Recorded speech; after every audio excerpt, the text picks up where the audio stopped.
All right, well, good morning, everyone. Yeah, my name is Eli. I'm the pastor here at Nickel City Church, and I'm so glad you guys are here with us today.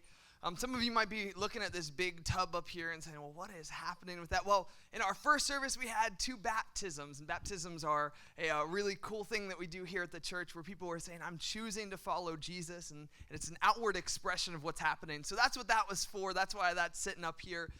So if you are interested in being baptized or knowing more about that, come find me or one of the other leaders. We'd love to talk to you about what baptism looks like and what it means to follow Jesus. So today we're going to be continuing our series, and it's actually our last week, so we're finishing up our series called Don't Miss This. And in this series, we have been looking at the Bible of people who have missed the big picture. And we've been talking and looking at how we can avoid making the same mistakes in our lives. Now, when I was about 7 years old, I ran away from home. Kind of. See, it wasn't really my home, and I didn't really run. I just kind of got halfway across the street before I got called back in. But here's what happened. So I have a cousin named Jordan, and Jordan and I are very similar in our age. So we grew up doing a lot of things together. We had a lot of things where we would do activities together and would spend a lot of time together. We'd sleep over each other's house very often. And so it was one of these times at a sleepover at Jordan's house. My parents were out of town, and so I was staying with him and his family for a few days. And when I was there, Jordan and I were playing upstairs, and I think we were wrestling. And as we were wrestling, something knocked over, and it fell off a shelf, and it broke. And I remember as it broke, I looked, and I thought, oh man, we're in trouble. That was my first thought. And so the next thing I know, my Aunt Shirley is coming running up the stairs going, what just happened? Who did this? And she's asking all these questions. Well, my cousin Jordan is a pretty smooth talker, so he starts to explain how this happened and is trying to polish this and tell it in a good way. But as he's explaining this, he very conveniently leaves out all of the parts that he was at fault. So he just is kind of leaving all of the blame on me for this broken item. And so I remember sitting there and like, what? Wait a second. But I was never nearly as well spoken as Jordan, and so I'm there trying to explain, and I'm fumbling through my words, and I'm trying to explain the whole situation, but I'm not getting it out very good. And I remember that my Aunt Shirley then told me that I was in trouble, and Jordan wasn't in trouble, and I remember being so mad. I was like so upset. I was thinking in my mind, I was like, this is so not fair. It's because Aunt Shirley is Jordan's mom. She just loves him more than she loves me, and that's why she's taking his side. And I started thinking through all those things. And in my mind, this was the biggest injustice that I could possibly think. So I decided to pack up my sleeping bag and hit the road. And I did just that. I took my sleeping bag, I rolled up all my stuff in it, I shoved it under my arm, and I walked right out the front door, and I shut it behind me. And I remember getting to a moment where I got to the fence. And I knew the fence was a spot I was not allowed to cross, but this was kind of the do or die moment. I was like, am I going to go through with this? And so I was like, well, I'm justified. This just isn't fair. Things aren't right. So I remember opening up the gate, shutting it behind me, and starting my way across the street. Well, I got about halfway across the street, and my Aunt Shirley comes running out. What are you doing? Get back here. And I came back. And I remember she was so nice and gracious about it. She took time to listen to what I was feeling, and I don't think I even really got in trouble in the end, but I remember wanting to run away because I felt like there was something so wrong that I didn't agree with. And I think sometimes we do that in our lives too. Now, maybe we don't physically run away, but I think that there are times often in our lives that we run away, maybe emotionally or maybe in circumstances or even away from people. Maybe there's been someone in your life who has hurt you in the past. And so we have a tendency just to avoid them or to run away from the situation because we just don't want to see them or deal with them any longer. Maybe it's in a situation in your life that you feel like something unjust happened, or you feel like there's something that should go differently. And sometimes that's our tendency, is just to remove ourselves from it. Well, today I wanted to look in the Bible at a man who ran away from God's instruction because he didn't feel like it was the right decision. So he chose to do his own thing, and he ran away from what God was telling him to do. And this guy's name is Jonah. Now, Jonah was a prophet, and what that means is that it was his job to go around to different cities and to listen to God and to give messages from God to the city or to the kings who were leading those cities. And so that was a common thing. And so let's go ahead and read Jonah's story. It's actually found in his very own book in the Bible. It's called Jonah, and it outlines the whole story of him. It's a shorter book, only 4 chapters. Let's go ahead and read some of this together. Chapter 1, it says, "The Lord gave this message to Jonah. Get up and go to the great city of Nineveh. Announce my judgment against it because I have seen how wicked its people are." Now, I want to pause here just for a moment. So Nineveh was an enemy of Israel. So Jonah was a prophet of Israel, and so these would be like the enemies. These were the people who were kind of the rival people. They were always in conflicts and in wars. But the Ninevites were known as being especially cruel and barbaric. They actually would torture people, and they wouldn't really follow rules of customs of war and such, and so they would torture their people and would be especially barbaric, and so they were known as being very bad people, very wicked people. And so God tells Jonah to do this big thing. He says, I want you to go to the heart of your enemies, to go to the city and to warn them of the judgment that is coming. But watch what happens. Jonah got up and he went the opposite direction to get away from the Lord. He went down to the port of Joppa, where he found a ship leaving for Tarshish. He bought a ticket and went on board, hoping to escape the Lord by sailing to Tarshish.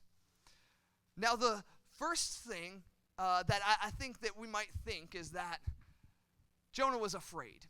And I've heard that oftentimes. I've heard, well, Jonah was afraid and he didn't want to go to the Ninevites because they were wicked and cruel, and what would happen to him if he was to go and give them this message. And, I think that's a pretty fair thing, right? I would be terrified if I have to go into the heart of my enemy's city and say, hey, by the way, God's going to judge you for all the things that you're doing. I can see that would be a pretty terrifying thing, but as we read further in the chapter, we see that there's actually a bigger reason, a bigger thing that made Jonah want to run away. And it's the fact that he actually wanted the city of Nineveh to be destroyed. That was his hope. He wanted them to be destroyed. See, here's the thing, is we look at the other prophets in the Bible, we see that a lot of the prophets weren't very popular people. I mean, if you think about it, they went to kings or they went into cities and they pointed out all of the bad things people were doing. They pointed out all the things and said, hey, God's upset with this and angry about this. You need to change all of these things. That's not really a great way to make friends, right? So they weren't super popular people. However, Jonah's story is a little bit different. He's kind of in a different category because the only other time that we see Jonah in the Bible is when he gives a prophecy to Israel that they are going to get their land back. He gives them a prophecy and says, you're going to get your land back from your enemies. And so this is a really good thing. It ends up coming true and happening. So I can imagine in my mind that Jonah was kind of a hero to the Israelite people. I can imagine that people kind of viewed him as a hero or even as a patriot, that he's the one who prophesied and he's the one who got us our land back. So I can imagine as Jonah's wrestling with this idea that God's telling him to go and to warn their enemies that judgment is coming. Could you imagine what that would do to his reputation? I mean, he's going and warning them, but the Israelites want them to be destroyed. And so I can imagine that Jonah would start to be viewed as a traitor or as someone who is not loyal to Israel anymore because he's warning their enemies. So as we look at this, Jonah decides to run away. So he runs away, but the Lord hurled a powerful wind over the sea, causing a violent storm that threatened to break the ship apart. Fearing for their lives, the desperate sailors shouted to their gods for help and threw the cargo overboard to lighten the ship. But all this time, Jonah was sound asleep down in the hold. So the captain went down after him. "How can you sleep at a time like this?" he shouted. "Get up and pray to your God. Maybe he will pay attention to us and spare our lives." Now, I think that there is a meme out right now that I think perfectly describes what's happening. Jonah's just here in the bottom of the ship, and there's the waves, the ship's getting thrown about, and he's just laying down there like, this is fine, this is all right. Everything's falling apart around him. But I think that he's down there sleeping. He's like, if I just ignore this, maybe it will go away.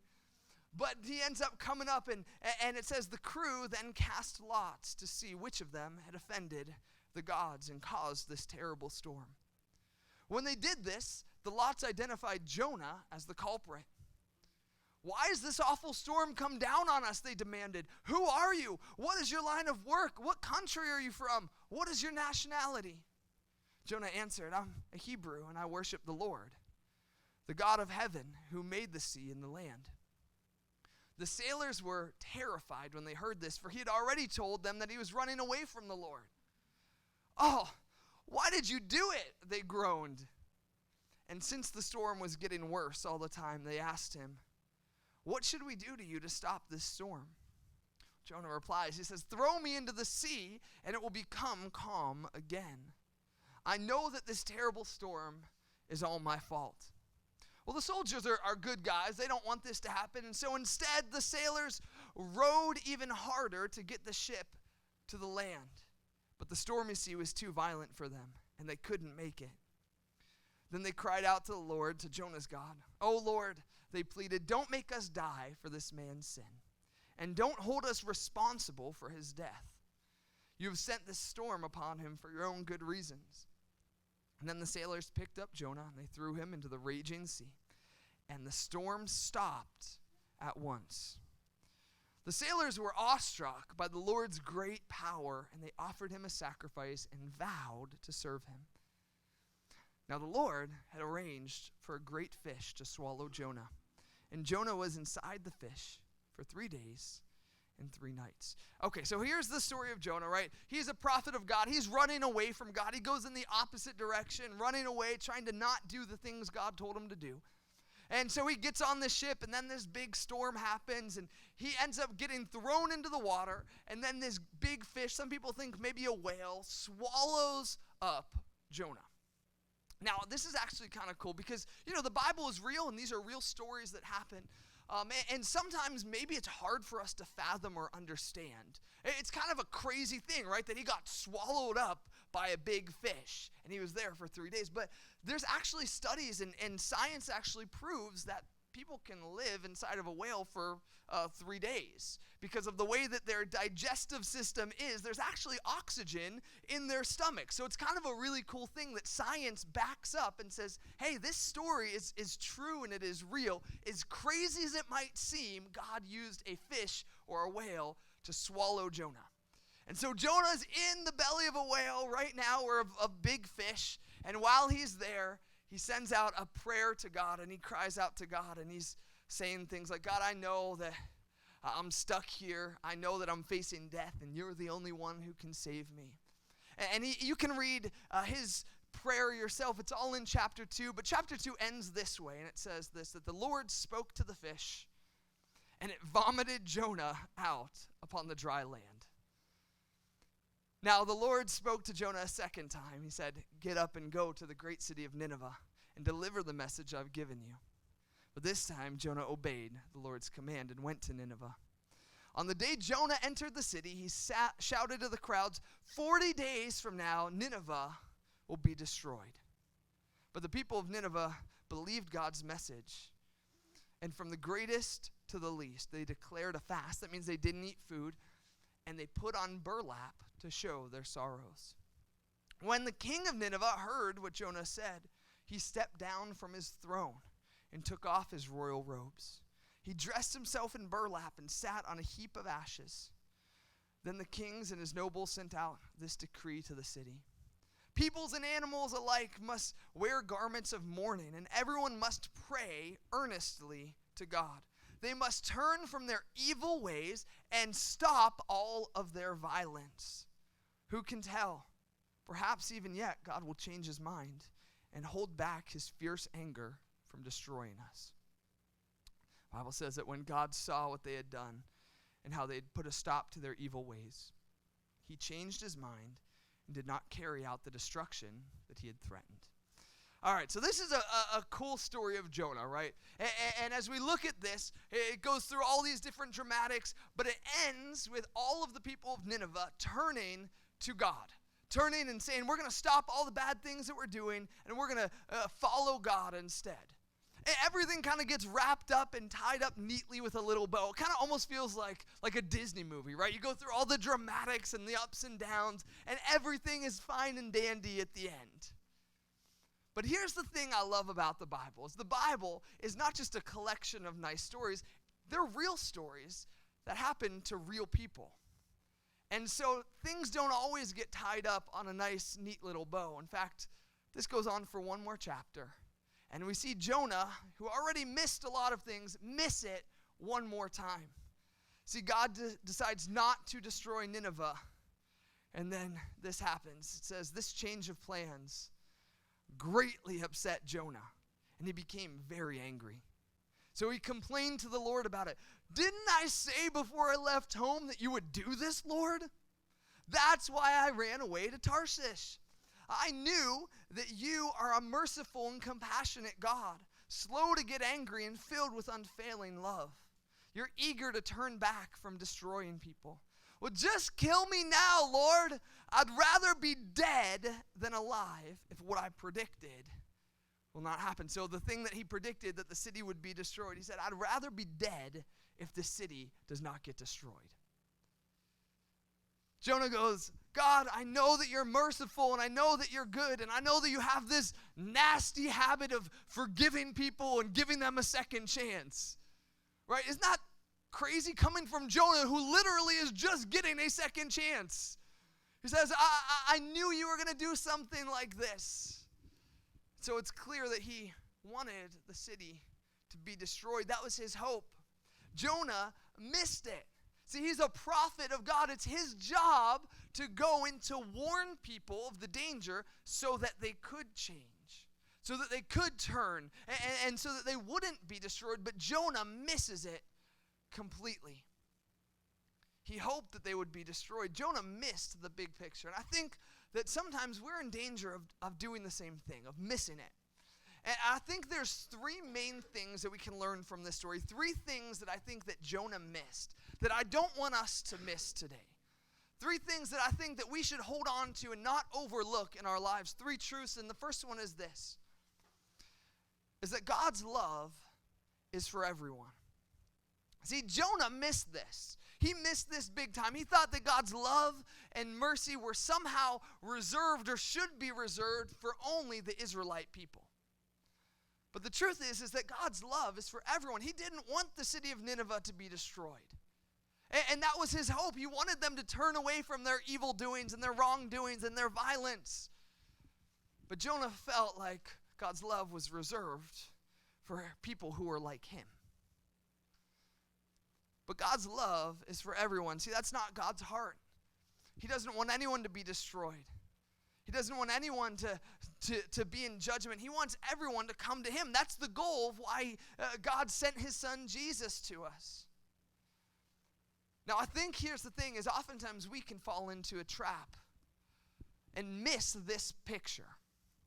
I think there's so many times in our lives that it's easy for us to be loving or to be kind to the people who are like us. Maybe even inside of church, that the people here who sit in the room with us that we get along with, maybe it's easy for us to show them God's love. Maybe it's easy for us to be patient or to be kind with them or to forgive them or give them a second chance. But how many times in our lives do we step outside of these walls and forget this idea that God's love is for everyone? It's not just for the people in this room. It's for your coworkers and your boss. It's for your neighbors and your friends and even the people who annoy you, even the people that you don't get along with, even the people who you have nothing in common with. God's love is for everyone. You know, I've seen people come in and talk with pastors, and they treat pastors with such respect and honor them and are so kind and nice. But as soon as those same people go to a restaurant, they treat their waiters or their servers like garbage. I've seen it happen so many times, and I think that we miss the picture that God's love is not reserved for this room. It's not reserved for this building. God's love is supposed to be for every single person. Jonah missed this. And I think sometimes we can fall into the same habit of missing it as well. Because the truth is, even the people who annoy you, even the people who get under your skin, even the people who have wronged you or hurt you in the past, God loves them, and God looks at them and he says, I value them and I care about them. He might not like what they're doing, but he still loves them and he still cares about them. God's love is for everyone. The second thing I think Jonah missed, and I think sometimes we can too, is that we have a responsibility to tell others about God's love. We have a responsibility to tell others about God's love. In Jonah's case, it seemed like he thought this was an option. He thought this was something he could decide. God gave him a message and he decided if he would go and share it or not. He didn't view it as a responsibility. He thought, is this something I agree with? Is this something that's convenient or easy in my life? He didn't view it as a responsibility that he had to fulfill. And I think sometimes we can do the same things. We can oftentimes just tell others about God's love or show others God's love when it's convenient in our lives. When it's easy for us, when we're in a context that it's comfortable in. And we forget the idea that we have a responsibility to tell others about God's love. See, just like Jonah was a prophet who God used to spread his message, God wants to use you in the same way, and he has a responsibility for you to show others the love and the mercy of God. I think so often we miss this fact. But the reality is if we really believe what we say that we believe here at the church, if we really believe that the Bible is true, if we really believe that the words of God are true and valid, then that means that we believe that at the end of our lives, that we and every other person is going to face judgment. That means that each person is going to be faced with a choice of heaven or hell. And I think that it's so dangerous when we take that lightly and we say, well, I'll share God's love or tell others about God's love when it's easy or convenient in my life. See, we have a responsibility not just when it's easy or convenient, but to tell others about God's love. It's a responsibility that God has given to us. It needs to be a priority in our lives. And if we want to be a church that says that we truly love people, we need to love them enough to tell them about who God is. If we are claiming to believe what we believe, then we have a responsibility to pass it on to others. Listen, that's one of the reasons why we moved to 2 services. Now, some of you might know this, but about a month and a half, 2 months ago, we had 1 service. And it was getting kind of full in here, and it was, we were not having too many extra seats. And so we made a choice to go to 2 services. But we didn't go to 2 services because it was convenient for us. We didn't go to 2 services because we just wanted a little bit more elbow room when we come to church. We moved to 2 services because we feel like we have a responsibility to tell others about the love of God. It's because we have friends and coworkers and neighbors and family members who don't know who Jesus is. And I want to always make sure that we have room for them. That we have room to invite them and to show them and to tell them about God's love and how it's available to them.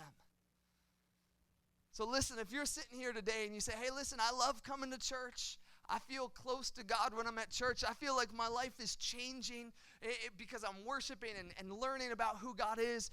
If you're here today and you're saying my life is becoming better and I'm becoming more like Jesus and I'm learning more about God because of church, I want to encourage you, bring someone with you.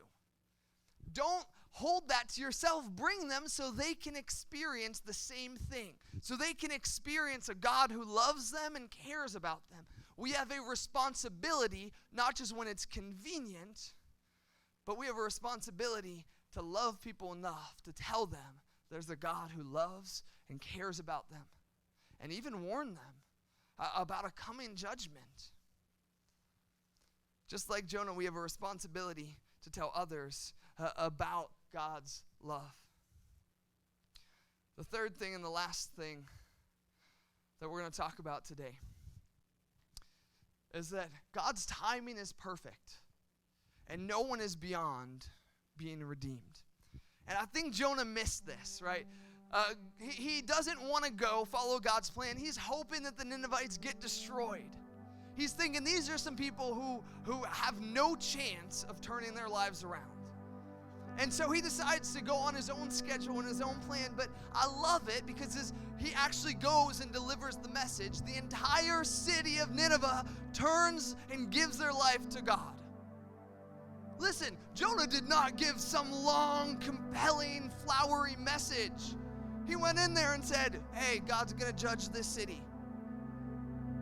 And everyone turned to God instantly. See, God was preparing Nineveh for this particular moment. He was preparing them, and when they heard the message that God had for them, they turned their lives around, and they were ready to receive it because God's timing is perfect, and no one is beyond being redeemed. It didn't matter how wicked or evil or barbaric they were. God saw them and had love and compassion and wanted to save them. Now listen, I think sometimes we do this in our lives, and I'm guilty of this one as well.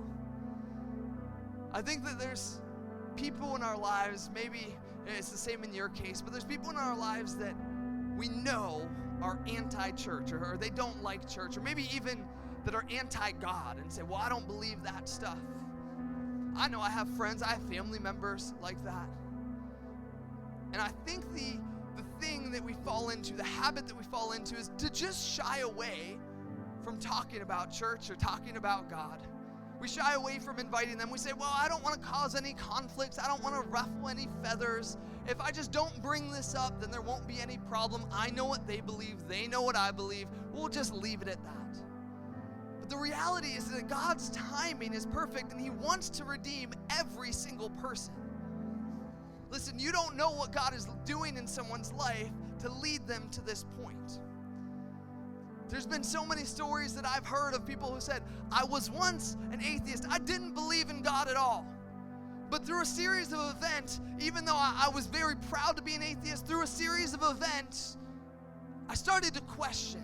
And then at that same moment, someone invited me to church with them. I've heard stories where people said, I've never believed in God. I've never thought this was a real thing. But man, there was a death in my family. And I started thinking about it and saying, well, how do I really know what's going to happen? So you don't know what God is doing in someone's life. God's timing is perfect. And if we shy away from these conversations just because they're uncomfortable, just because we think we know what someone else believes, or because we think they believe differently than us, we can miss an opportunity for someone to be redeemed, for someone's life to turn around. I want to tell you a story that happened to me this past week. I was at the thrift store. This is one of my favorite stores. I love going to the thrift store. I said it's like a treasure hunt, right? You never know what you're going to find. And so my wife and I, we just bought a house, and so I was going looking for some furniture. And I found a piece that we really liked, and I thought, hey, I'm going to buy this. So I went up and purchased it, but I needed help carrying it to my car. It was too heavy. So the thrift store sends over a worker to come help me, and this girl comes up, and I can see by the jewelry that she's wearing that I have a pretty good idea that she doesn't like church, that she doesn't believe in God. She has some crystals on and some symbols that are very anti-church, very anti-God, and in my mind I was like, oh man, I know what she believes, I know what she thinks, and I'm just not going to bring up church or bring up God at all. But as she walked over, I thought about it more. I thought, man, what if God's doing something in her life? What if this is the moment for her to say, man, I need hope, and I need peace, and I need joy. I need the things that only come from Jesus. I start thinking, and so I'm like, all right, So she's helping me carry this piece of furniture, and I'm thinking this whole time, how am I going to bring up God? How am I going to it's a piece of furniture. What am I going to do? How am I going to turn this conversation? I'm trying to think of it. And finally, as we're loading it in, I'm telling her how we just purchased a house. And she says, man, that's awesome. I've been trying to purchase a house, but man, you know this market, it's so tough. And I've been looking for a few years. So I asked her, I said, hey, I don't know, but have you ever tried praying? Because my wife and I, we prayed, and we believe that God showed us so much favor. And God has just kind of worked things out the way that it all happened. And with the closing, things just worked out. Have you ever thought about praying and asking God? She's like, I don't know. I mean, not really. It's like, oh, well, I'm a pastor. I love prayer because I know that it works. I've seen God do miracle, and I've seen God do some pretty cool things. And so I started this conversation with her. Now, I wish I could stand here and tell you that, the next thing that happens is she broke down into tears, and she started crying, and she accepted Jesus on the spot. And you know what? She's actually sitting right here today. I wish I could, but that's not how it went. Not this time, at least. But God's timing is perfect. And I hope that maybe even one of us in this room goes back to that thrift store sometime. And God works in this girl's life. And in the right moment, that she'll say, I need hope. I need peace. I need to know a God who loves me.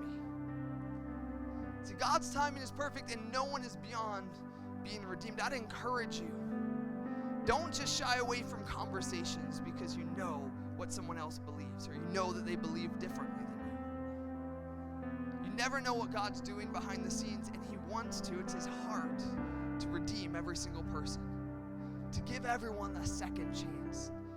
He wants people to know who He is.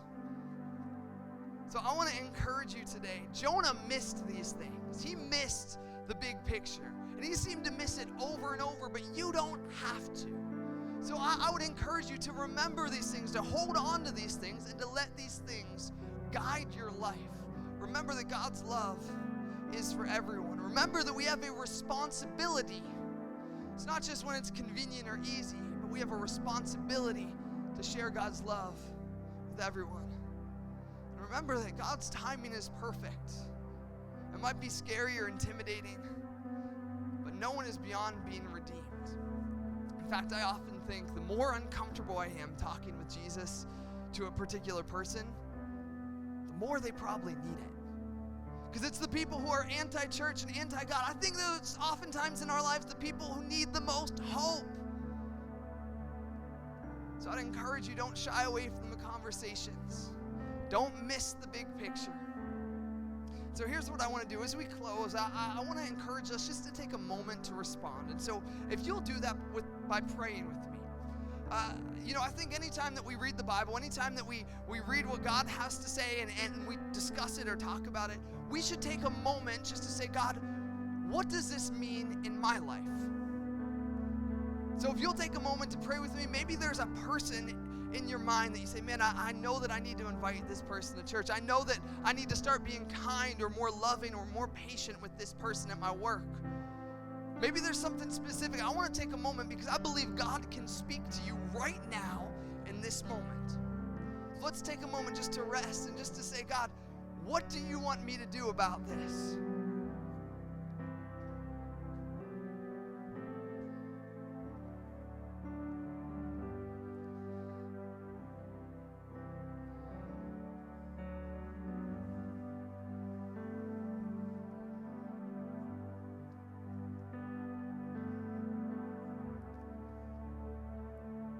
And if you'll just take a moment, I'm just going to pray. And if you want to pray this prayer, if you want to say your own words to God, if you just want to listen and agree, let's just take a moment to kind of close this out by praying and asking for God's help in all of this. God, we are firstly so grateful that you are a God who gives us second chances. God, you don't just give us second chances, you give us third and fourth and fifth and sixth chances, God. And we're grateful that that's who you are. That you are slow to anger and that it's your desire to bring us back to you. God, thank you with how patient you've been in our lives. God, I pray that you would help us not to miss the big picture. God, that your desires would become our desires. God, I pray that you would help us to love others. God, not just with our own love, God, but fill us with your love so we can pass it on to others. God, because we know that your love is for everyone.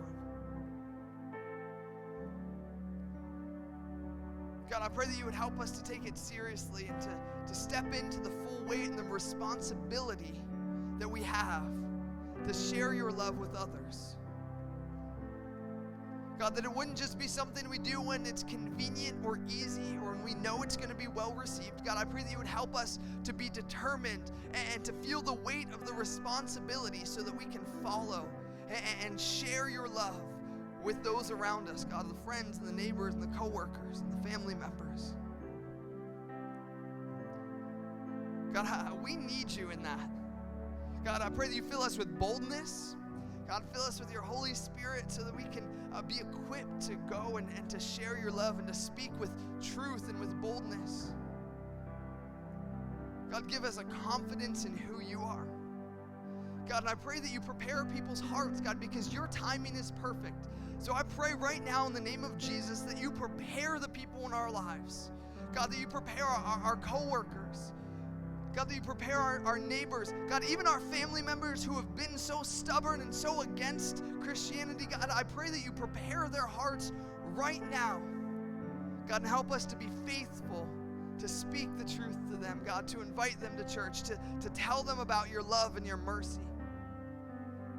God, we need you. This is not an easy task, and we need you to equip us and to fill us with the Holy Spirit and to do everything to send us to these people, God. God, we thank you and we need you, and we thank you that we can even come to you and pray and talk to you this way. And it's because of what you did through your son Jesus that we can come to you and talk to you and pray this. And so it's in Jesus' name that we say, let all of these things happen. Amen.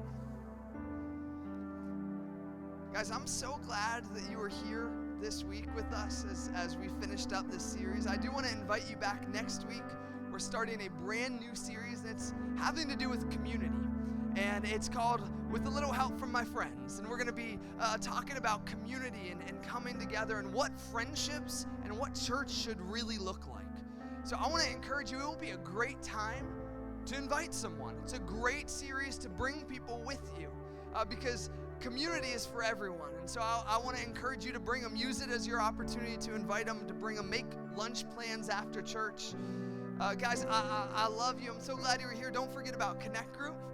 It's going to be a great time. And at this time, I'm going to ask our leaders to come up. They're always available after service, so our leaders are going to stand up. They're going to be available here to pray. If you have anything you want to pray about after, come talk to them. They want to pray with you. So if there's something you're going through, or maybe a particular situation or person that you want to pray for, come talk to them. They want to be up here to pray for you. So, guys, we love you. Glad you were here. Thanks for being here, and we will see you guys later.